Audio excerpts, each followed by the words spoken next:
The Flayed Hand by Guy De Maupassant.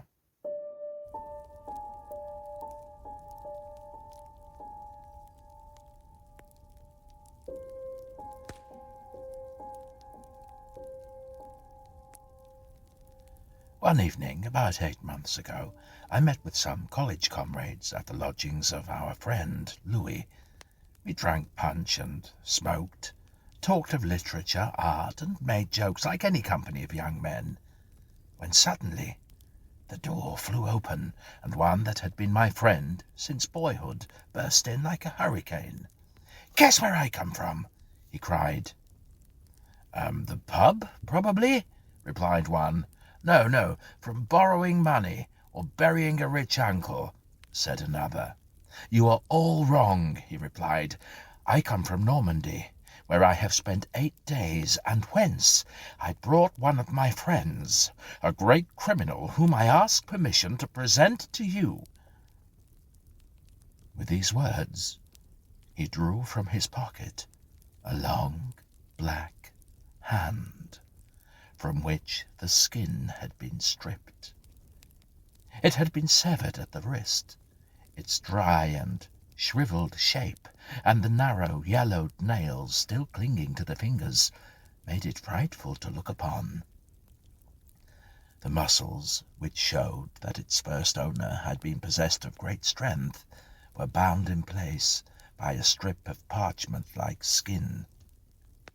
"Just fancy," said my friend. "The other day, you see, they sold the effects of an old sorcerer, recently deceased, well known in all the country. Every Saturday night he used to go to witch gatherings on a broomstick. He practised white magic and black magic. The old scoundrel always had a deep affection for this hand, which, he said, was that of a celebrated criminal executed in 1736 for having thrown his lawful wife head first into a well, for which I do not blame him, and then hanging in the belfry the priest who had married him. After this double exploit he went away, and during his subsequent career, which was brief but exciting, he robbed 12 travellers, smoked a score of monks in their monastery, and made a seraglio of a convent." "But what are you going to do with that horror?" we cried. "I will make it the handle to my doorbell and frighten my creditors."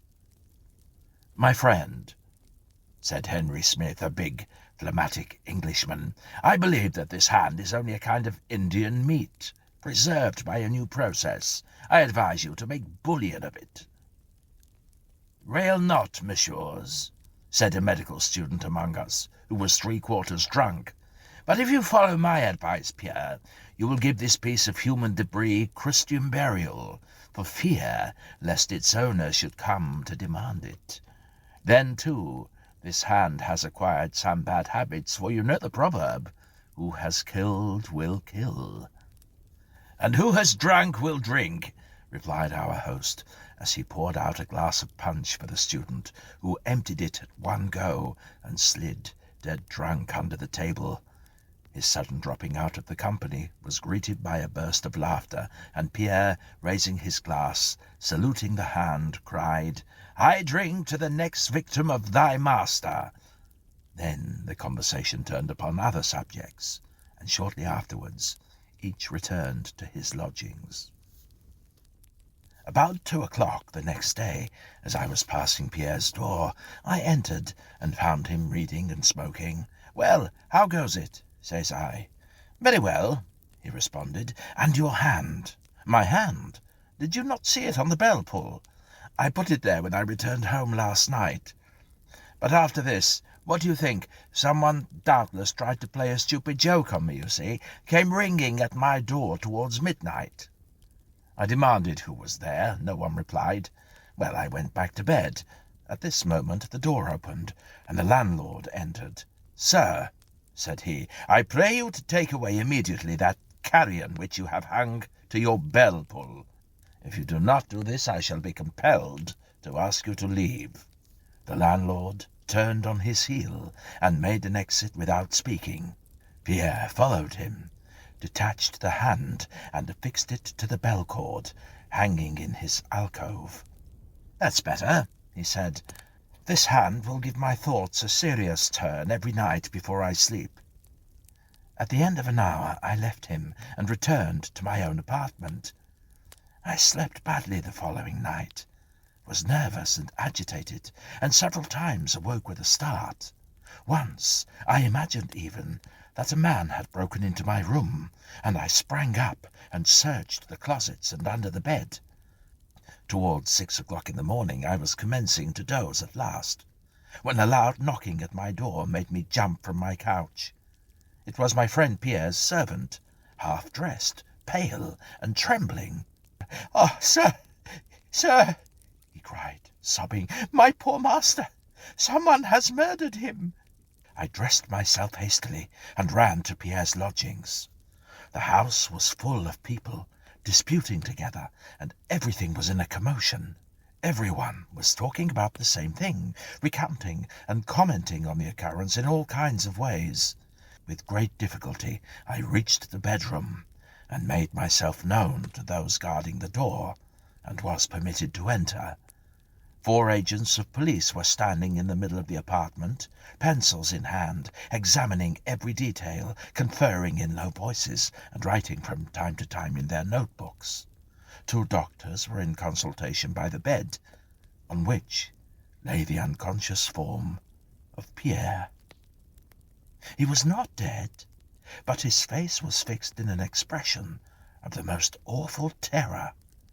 His eyes were open their widest, and the dilated pupils seemed to regard fixedly, with unspeakable horror, something unknown and frightful.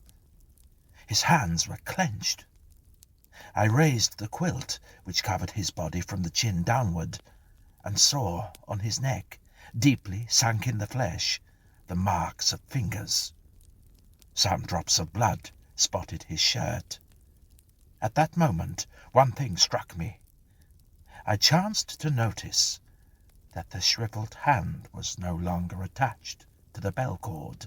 The doctors had doubtless removed it to avoid comments of those entering the chamber where the wounded man lay, because the appearance of this hand was indeed frightful. I did not inquire as to what had become of it. I now clip from a newspaper of the next day the story of the crime, with all the details the police were able to procure. A frightful attempt was made yesterday on the life of young Monsieur Pierre B., student, who belongs to one of the best families in Normandy. He returned home about 10 o'clock in the evening, and excused his valet, Bouvin, from further attendance upon him, saying that he felt fatigued and was going to bed. Towards midnight Bouvin was suddenly awakened by the furious ringing at the master's bell. He was afraid and lighted a lamp and waited. The bell was silent for about a minute, then rang again with such vehemence that the domestic, mad with fright, flew from his room to awaken the concierge, who ran to summon the police, and at the end of about 15 minutes 2 uniformed men forced open the door. A horrible sight met their eyes. The furniture was overturned, giving evidence of a fearful struggle between the victim and his assailant. In the middle of the room, upon his back, his body rigid, with livid face and frightfully dilated eyes, lay motionless young Pierre, bearing upon his neck the deep impression of 5 fingers.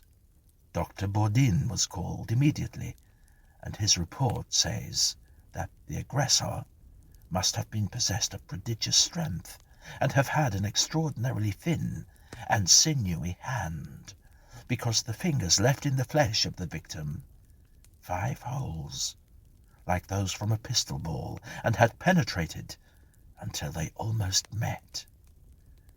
There is no clue to the motive of the crime, or to its perpetrator. The police are making a thorough investigation. The following appeared in the newspaper the next day. Monsieur Pierre, the victim of the assault, of which we published an account yesterday, has regained consciousness after 2 hours of the most assiduous care by Dr. Bourdin. His life is not in danger, but it is strongly feared that he has lost his reason. No trace has been found of his assailant. My poor friend was indeed insane. For 7 months I visited him daily at the hospital where we had placed him, but he did not recover the light of reason. In his delirium, strange words escaped him, and, like all madmen, he had one fixed idea. He believed himself continually pursued by a spectre. One day they came for me in haste, saying he was worse, and when I arrived I found him dying. For 2 hours he remained very calm. Then suddenly, rising from his bed in spite of our efforts, he cried, waving his arms as if to ward off the most awful terror, "Take it away! Take it away! It strangles me! Help! Help!" Twice he made the circuit of the room, uttering horrible screams, then fell face downward and died. As he was an orphan, I was charged to take his body to a small village in Normandy, where his parents were buried. It was the place from which he had arrived in the evening he found us, drinking punch in Louis's room, when he had presented to us the flayed hand. His body was enclosed in a leaden coffin, and 4 days afterwards I walked sadly beside the old cure to the little cemetery where they dug his grave. It was a beautiful day, and sunshine from a cloudless sky flooded the earth. Birds sang from the blackberry bushes, where many a time when we were young boys we had stolen to eat the fruit. The curate had opened his breviary and was muttering his prayers in a low voice. I heard, at the end of the walk, the spades of the gravediggers who were opening the tomb. Suddenly they called out. They had found a coffin. In digging, a stroke of the pickaxe had started to break the cover, and we perceived within a skeleton of unusual stature, lying on its back, its hollow eyes seeming yet to menace and defy us. I was troubled, I know not why, and most afraid. "Hold!" cried one of the men. "Look here!" One of the rascal's hands had been severed at the wrist. "Ah, here it is," he said, and he picked it up from beside the body, a huge, withered hand, and held it out to us. "See!"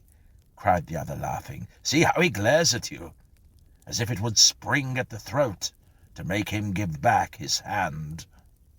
"Go," said the curate, "leave the dead in peace, and close the coffin. We will make poor Pierre's grave elsewhere." The next day all was finished, and I returned to Paris, after having left 50 francs with the old curate, for masses to be said, for the repose of the soul of him whose sepulchre we had disturbed.